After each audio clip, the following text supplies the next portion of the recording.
ہر بندے نے wash room جانا ہے اور ہر بندہ جاتا ہے اور دن میں کئی کئی بار جاتا ہے، اور اگر پوچھ لیا جائے کہ جی استنجا کیسے کرنا ہے تو نہیں معلوم، استنجے کا طریقہ معلوم نہیں ہے۔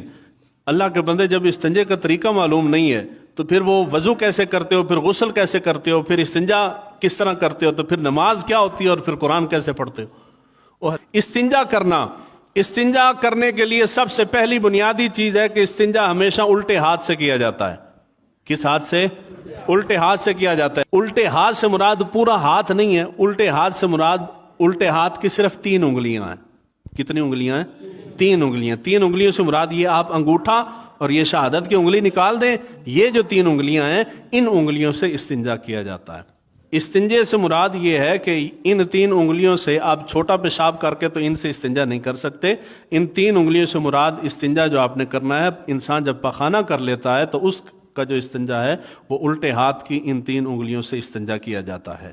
ایک بات ہو گئی۔ دوسری بات یہ ہے کہ پھر سوال آئے گا کہ ہم نے ان کے ساتھ استنجا تو کیا، ہمارا ہاتھ ناپاک ہو جائے تو ہم باہر نکل کے صابن کے ساتھ دھوتے ہیں اور کلمہ پڑھتے ہیں اور ہمیں اطمینان ہو جاتا ہے کہ ہاتھ صاف ہو گیا۔ تو جب ہم استنجا کر رہے ہیں تو اس کے اندر پیمانہ کیا ہے کہ ہمیں کیا معلوم کہ جسم اب جلد ہماری پاک ہو گئی ہے یا پاک نہیں ہوئی۔ یعنی استنجا کرتے وقت تو صابن کا استعمال نہیں ہوتا، تو ہم کیسے جانے کہ ہماری جلد پاک ہو گئی ہے یا پاک نہیں ہوئی، اس کا کوئی پیمانہ؟ تو شریعت نے پیمانہ یہ رکھا ہے کہ جب آپ استنجا کرتے ہیں اپنی ان انگلیوں کے ساتھ تو تب تک آپ نے استنجا کرنا ہے، یعنی اپنے جلد کو دھونا ہے جب تک کہ جلد کے اوپر سے چکنائی ختم نہ ہو جائے۔ جب تک چکنائی ختم نہ ہو جائے۔ جب چکنائی ختم ہوتی ہے تو اس کی ایک میں مثال دیتا ہوں۔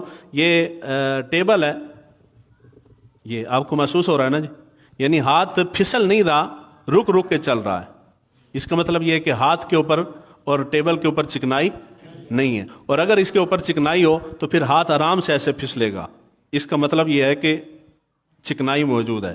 استنجے کا کامل طریقہ یہ ہے کہ تب تک استنجا کیا جائے جب تک کہ جسم کے اوپر سے چکنائی ختم نہ ہو جائے۔ اور جب آپ باہر جا کے استنجا کرتے ہیں، یعنی واش روم میں نہیں ہے، واش روم سے باہر ہیں، زمینوں میں یا رستے کے اندر کہیں بھی استنجا کرتے ہیں، تو اس کے لیے 3 چیزیں حضور نے منع فرمائی ہیں۔ گوبر سے اور ہڈی سے اور کوئلے سے حضور نے استنجا کرنے سے منع کیا ہے۔ آپ کہتے ہیں نا کہ جی فلاں جگہ پہ پیشاب کیا تھا تو کوئی چیز ساتھ چمڑ گئی ہے، یہ چیزیں جو ہیں یہ جنات کی خوراک ہے، اس لیے حضور نے ان کے ساتھ استنجا کرنے سے منع کیا ہے۔ جب آپ باہر جاتے ہیں، جاہل بندہ جو کبھی مسجد میں نہیں آیا، جس کو نہیں معلوم کہ کس کے ساتھ استنجا کرنا ہے اور نہیں کرنا، وہ باہر جا کے ہڈی کے ساتھ استنجا کرے گا۔ وہ ہڈی کسی جن کی خوراک ہو سکتی ہے، وہی جن اس کے اوپر حملہ کرتا ہے۔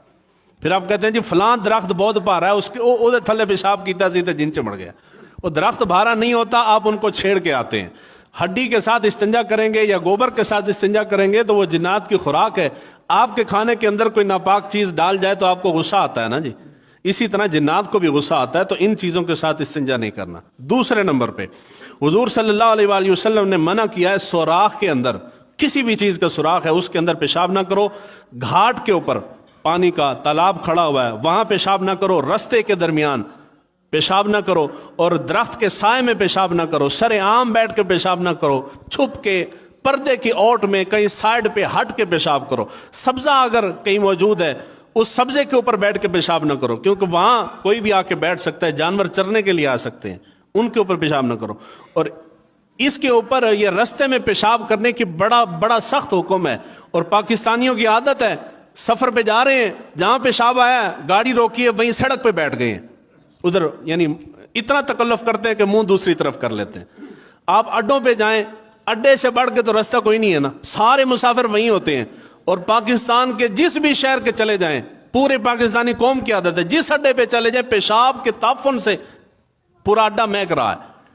مسافر کو آیا، ڈرائیور کو آیا، کنڈکٹر کو آیا، کسی کو پیشاب آیا تو وہیں اڈے کے اوپر بیٹھ کے پیشاب کر رہے ہیں۔